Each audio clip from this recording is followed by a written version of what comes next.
Once again welcome you all to my channel BCC agriculture.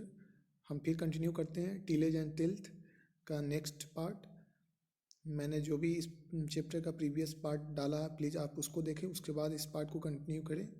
और इससे related जो भी चैप्टर है एग्रोनॉमी फंडामेंटल ऑफ एग्रोनॉमी से रिलेटेड तो प्लीज़ आप देखें। यदि कोई भी डाउट हो तो प्लीज़ कमेंट करें। यदि आप मेरे नए चैनल पे नए हैं तो प्लीज़ सब्सक्राइब करें, लाइक करें।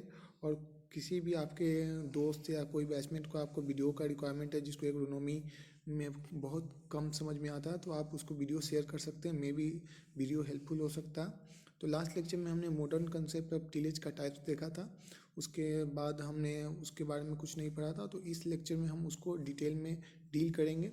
तो स्टार्ट करते हैं video. Let's proceed.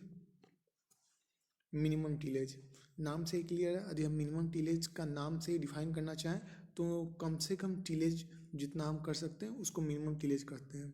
That mean जो हम प्रॉपर टिलेज करते हैं, जो हमारा सीक्वेंस है टिलेज का, प्राइमरी सेकेंडरी और सीड प्रिपरेशन, उसके बाद हम इंटर कल्टीवेशन करते हैं। तो वो ये जो टिलेज का प्रोसेस है उसको हम मिनिमम कर देते हैं। दैट में मिनिमम करने का मतलब हो सकता है हम कुछ टिलेज ऑपरेशन को हटा सकते हैं या प्राइमरी सेकेंडरी जो टिलेज ऑपरेशन है उसको एक साथ कर सकते हैं। तो जो भी मेरा स्टेप है, जो भी टाइम ड्यूरेशन है वो कम हो जाएगा, तो ऑटोमेटिक मिनिमम टिलेज हो जाएगा।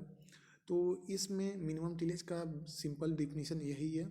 आप यदि किसी को समझाना चाहें तो इस वे से आप समझा सकते हैं, लेकिन प्रॉपर क्या तरीका है हम इसको डील करते हैं। It can be defined as minimum necessity for ensuring a good seed bed. That's mean इतना टिलेज ऑपरेशन करेंगे कि हमारा जो भी लैंड है या प्लॉट है जो भी, या जिसमें हम सीड बोने वाले हैं वो अच्छे से तैयार हो पाए, कि हमारा यील्ड जो हम क्रॉप से मिलने वाला है वो अनएफेक्टेड रहे, कि हम जो भी नॉर्मल टिलेज करें या मिनिमम टिलेज करें उससे हमारा यील्ड पर इफेक्ट ना पड़े। तो उसको हम मिनिमम टिलेज करते हैं।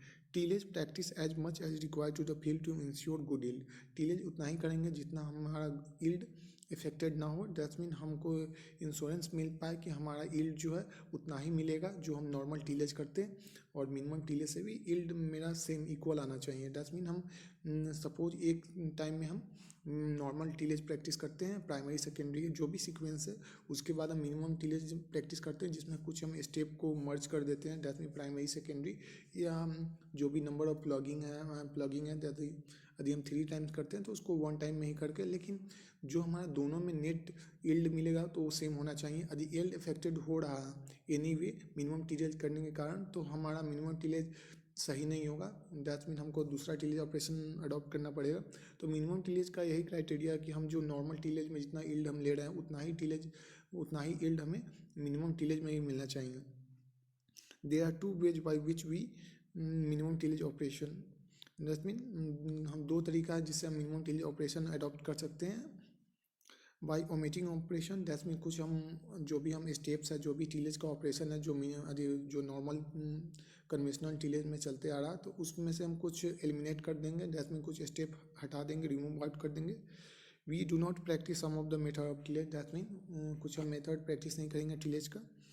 तो एक ये तरीका हो सकता है कि हम कुछ स्टेप्स को रिमूव आउट करें, कुछ स्टेप हम ना फॉलो करें सीड बेड प्रिपरेशन के टाइम।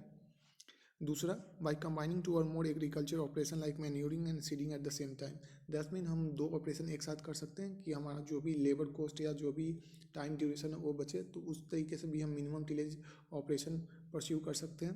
तो इसमें जैसे हम बात किए थे कि मेथड ऑफ सोइंग में, ड्रिलिंग मेथड में हम फर्टिलाइजेशन और सीडिंग एक साथ ही देते हैं, उसके बाद हम मिट्टी को कम्पैक्ट भी कर देते हैं। तो ये हम बोल सकते हैं एक मिनिमम टिलेज का पार्ट है, क्योंकि ये 2 ऑपरेशन एक साथ कर रहे हैं तो मिनिमम टिलेज ऐसे भी अडॉप्ट हो सकते हैं। तो सिंपल कंक्लूजन यही है कि मिनिमम टिलेज अडॉप्ट करना है तो या तो आप कुछ ही प्रोसेस को एलिमिनेट कर दें, दैट मीन हटा दें, या 2 स्टेप्स को आप मर्ज कर सकते हैं। आगे बढ़ते हैं। After primary tillage with mould board plough, that mean हम यदि primary tillage mould board plough से कर देते हैं, उसके बाद secondary tillage like discing and harrowing are reduce and done, and that mean यहाँ पर डू होना चाहिए, do in row zone only. That mean simple सा मेथड है। यदि हम मोल्ड बोर्ड प्लग से प्राइमरी टिलेज कर देते हैं तो जो भी सेकेंडरी टिलेज है हॉरोइंग या डिस्किंग का, तो उसका हम जो भी टिलेज हमारी सेकेंडरी टिलेज ऑपरेशन है तो हम पूरे फील्ड में ना करके जो भी हम रो में हम सीड को सोन करना चाहते हैं उसी रो में हम करेंगे, जो भी हम अपना सेकेंड टीलेज ऑपरेशन है पूरे फील्ड में नहीं करके, जो भी हम रो में सीड सोन करना चाहते हैं, जैसे जो पैटर्न हम एडॉप्ट करना चाहते हैं सीड सोन का, हम वैसे ही अपना सेकेंड टीलेज ऑपरेशन करेंगे। That means secondary tillage operation discing और हैरोइंग जैसे एग्जांपल है, तो वो करेंगे, तो उसी रो जोन में हम करेंगे। आफ्टर बढ़ते हैं, I hope this is clear to all of you.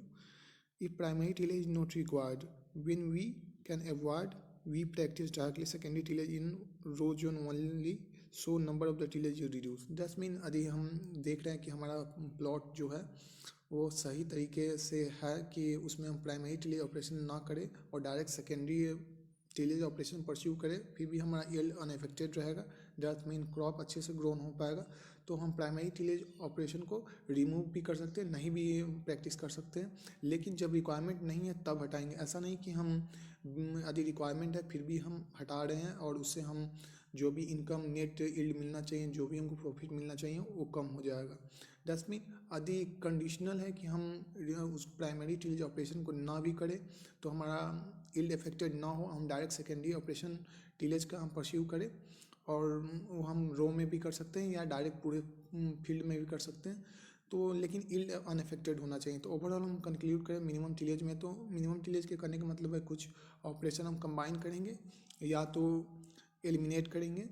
Eliminate में या तो हम कुछ फर्स्ट प्राइमरी ऑपरेशन को भी एलिमिनेट कर सकते हैं या कुछ उसका स्टेप होगा, जैसमीन प्लगिंग है सबका, जो हम नंबर ऑफ प्लगिंग रिपीटेड कर रहे हैं उसका हम जैसमीन नंबर भी एलिमिनेट कर सकते हैं, 5 से हम 3 टाइम प्लगिंग कर सकते हैं, ऐसे हम कर सकते हैं।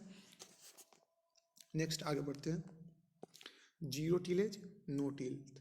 दैट्स मीन जीरो टीलेज को नो टिल्थ भी कहा जाता है। इसका एक और नेमिंग है केमिकल टीलेज। इसको केमिकल टीलेज मेनली इसलिए कहते हैं क्योंकि ये टीलेज ऑपरेशन में हम हर्बिसाइड का यूज करते हैं, तो इसलिए इसको केमिकल टीलेज कहा जाता है। यदि हम हर्बिसाइड का यूज ना करें तो ये जीरो टीलेज पॉसिबल नहीं है। विदाउट हर्बिसाइड यूज हम टीलेज ऑपरेशन ये सोच भी नहीं सकते हैं, तो हर्बिसाइड का यूज़ काफ़ी इंपॉर्टेंट होता है इस ऑपरेशन के लिए। तो आगे बढ़ते हैं, it is also called chemical tillage. That's mean इसमें हर्बिसाइड का यूज करते हैं, तो इसलिए इसको केमिकल टीलेज भी कहते हैं। यदि हम हर्बिसाइड का यूज हम रिमूव कर दें तो no tillage, that mean no tilth और जीरो टीलेज हम कंसीडर नहीं कर सकते हैं। दैट्स मीन कंपलसरी है हर्बिसाइड का यूज करना। जैसे कि हम modern concept of tillage operation जब स्टार्ट हुआ था तो mainly based on the herbicide, जब हर्बिसाइड का यूज या इंट्रोड्यूस हुआ तभी हम मॉडर्न कंसेप्ट ऑफ टीलेज की तरफ स्टेप आउट किए। फर्दर आगे बढ़ते हैं, primary tillage completely avoided. That mean हम प्राइमरी टीलेज ऑपरेशन को कम्प्लीटली अवॉइड करेंगे, ठीक है, ये प्रैक्टिस नहीं होगा in any cases. That mean हम लेकिन इस जीरो टिल्थ में या जीरो टीलेज में या नो टिल्थ में हम primary tillage operation completely avoid करेंगे और इसको किसी केस में हम प्रैक्टिस नहीं करेंगे। यदि प्रैक्टिस करते हैं तो ये जीरो टीलेज नहीं होगा, ये दूसरा ऑपरेशन होगा, दूसरा टीलेज प्रोसेस होगा। Secondary tillage is restricted to seed bed preparation in row only. That's mean और हम प्राइमरी टीलेज ऑपरेशन भी नहीं कर रहे हैं, सेकेंडरी जो टीलेज ऑपरेशन है ओनली हम रो जोन में करेंगे जहाँ हमको सीड सोन करना है। That's mean secondary tillage operation is also restricted to row zone. That's mean पूरे प्लॉट में ना करके हम जहाँ पर सीड सोन करना वहीं पर करेंगे।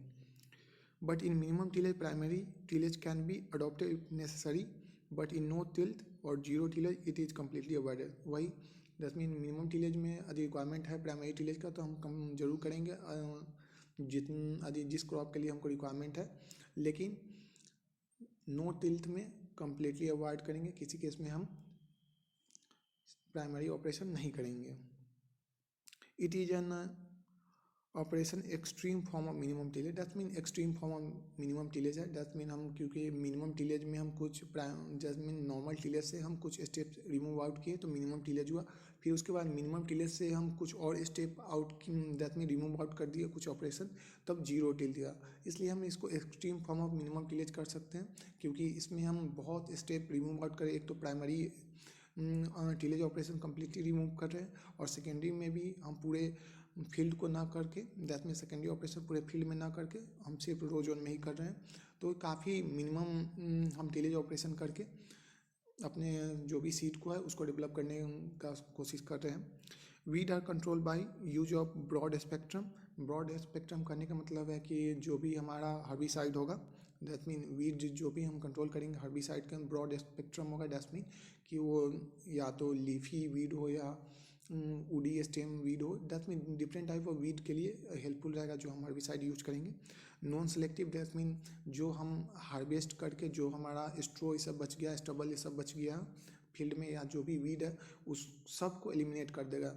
दैट मीन नॉन सेलेक्टिव जो भी वेजिटेशन है सबको रिमूव करेगा, ना कि ये work only on the weeds. ये सिर्फ वीड को दैट मीन वीड को सिर्फ इफेक्ट नहीं करेगा, हर एक जो भी वेजिटेशन है क्रॉप फील्ड में या प्लॉट में उस सब को रिमूव आउट करेगा, इसलिए इसको नॉन सेलेक्टिव कहा जाता है। Short residual herbicide.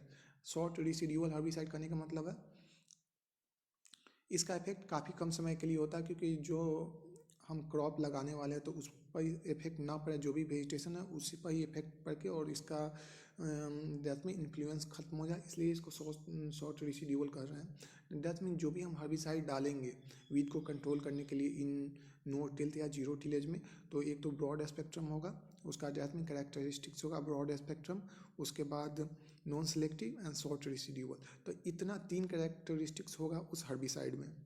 Example glyphosate, paraquat and diquat, that means you have to remember this three example.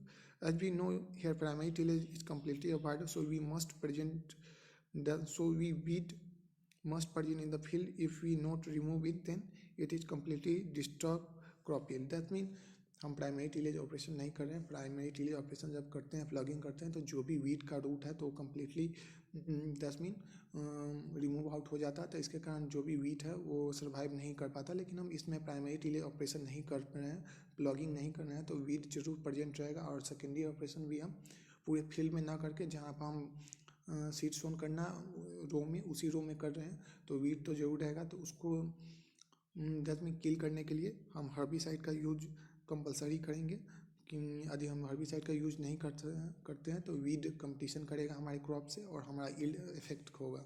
तो इसलिए हर्बिसाइड का यूज करना काफ़ी इंपॉर्टेंट हो जाता है जब हम primary tillage operation completely avoid करते हैं। तो ये रहा जीरो टिलेज के बारे में। आगे बढ़ते हैं। So without herbicide zero tillage can not be consider as usual. Herbicide के बिना हम जीरो टिलेज कंसिडर नहीं कर सकते। Broad spectrum mean it kill all type of weed, that mean seed weed like broad leaves, stem weed, that mean सभी type को जो भी सीड वीड है उसको किल करेगा, या तो जिसका पत्ता बड़ा बड़ा है या स्टेम वीड है या जो भी अदर टाइप्स का वीड है उसको कम्प्लीटली रिमूव करेगा। Non selective means that mean effective on all type of vegetation as present on the field, either weed or that mean helpful vegetation also present रहेगा तो उसको भी एलिमिनेट करेगा। Short residual means यदि उस काफ़ी effect कम देर का रहेगा, क्योंकि ये हार्मफुल ना इफेक्ट हो हमारे क्रॉप पर, जो भी हम क्रॉप लगाने वाले उस पर इफेक्ट ना डालें, इसलिए यह शॉर्ट रेसिड्यूअल होगा। Area where zero tillage is suitable, कहाँ जीरो टिलेज एरिया सुटेबल हो सकता है तो हम उसके बारे में डील करते हैं।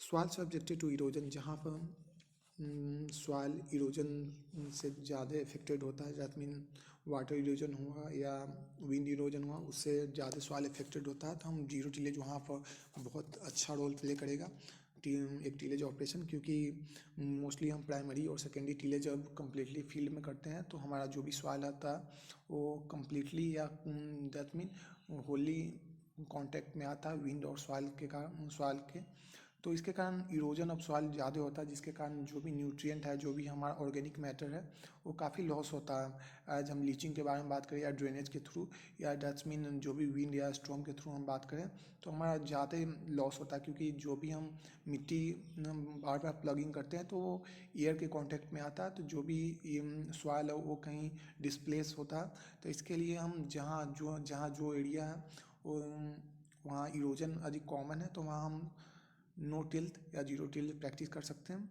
और एक जगह less time for the tillage operation, जहाँ पर हार्वेस्टिंग के बाद हम जब सोइंग करने जा रहे हैं तो उसके बीच में हमें कम टाइम मिल रहा है, वहाँ पर भी हम जीरो टिलेज प्रैक्टिस हम इजीली कर सकते हैं। तो देखते हैं। Soil with mostly come under exposure to wind and water erosion then zero tillage is best, that mean जो सॉइल वाटर और विंड इरोजन से एक्सपोजर में ज़्यादा आता है, तो हम वहाँ जीरो टिलेज प्रैक्टिस कर सकते हैं easily, because during primary tillage and secondary tillage soil will more expose to the wind and water, so soil erosion में be increase during this practice. That's mean primary और secondary tillage के कारण जो भी हमारा सॉइल है वो काफ़ी ज़्यादा एक्सपोज होता है विंड और वाटर से, तो इसलिए हमारा सॉइल लॉस होता है। तो हम इसलिए हम ये प्रैक्टिस हम इंक्रीज दैट्स मीन अडॉप्ट कर सकते हैं जीरो टिलेज का, तो हमारा सॉइल इरोजन कम होगा। जहाँ पर यदि विंड और वाटर सॉइल इरोजन को सपोर्ट करता है during primary and secondary tillage operation, तो हम इसको प्राइमरी और सेकेंडरी टिलेज ऑपरेशन को काफ़ी हद तक दैट्स मीन एलिमिनेट कर दे या रिमूव आउट कर दे या दैट्स मीन रिड्यूस कर दे, तो हमारा जो भी सॉइल इरोजन है वो कम होगा। Less time if you have between the harvesting and sowing the crop, then this method is quite more important.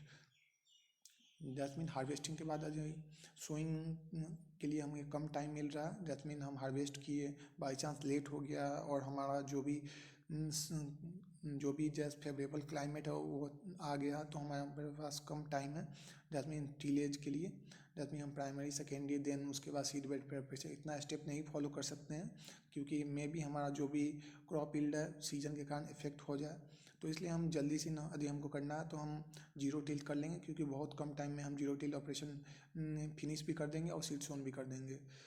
तो नेक्स्ट बात करते हैं where cost of the tillage high. जहाँ पर कॉस्ट ऑफ टिलेज हाई हो सकता है कि जहाँ पर हम टिलेज करने प्राइमरी और सेकेंडरी टिलेज करें तो वहाँ पर हमारा टिलेज ऑपरेशन करने का लेबर चार्ज ज़्यादा हो, मशीन चार्ज ज़्यादा हो, मे भी कुछ अदर भी इशू हो सकता है, जिसके कारण जो हमारा नेट प्रॉफिट है वो इफेक्ट हो। तो इसके कारण जहाँ पर कॉस्ट हाई है टिलेज ऑपरेशन का, हम वहाँ पर जीरो टिलेज अडॉप्ट कर सकते हैं। क्योंकि हम जीरो टिलेज ऑपरेशन अडॉप्ट करेंगे तो जो हमारा ओवरऑल जो मनी सेव होगा एज प्रॉफिट में ही इंक्लूड होगा। इनका रिक्वायरमेंट होगा, लेबर का रिक्वायरमेंट होगा, दैट्स मीन तो लेबर ये सब जो भी चार्ज करेंगे कुछ ना कुछ अमाउंट, तो यदि हम इसको हम दैट्स मीन रिमूव आउट कर देते हैं, इसको हम दैट्स मीन कंसीडर नहीं करते हैं, तो जो भी हमारा मनी सेव होगा ओवरऑल हमारा प्रॉफिट में ही इंक्लूड होगा।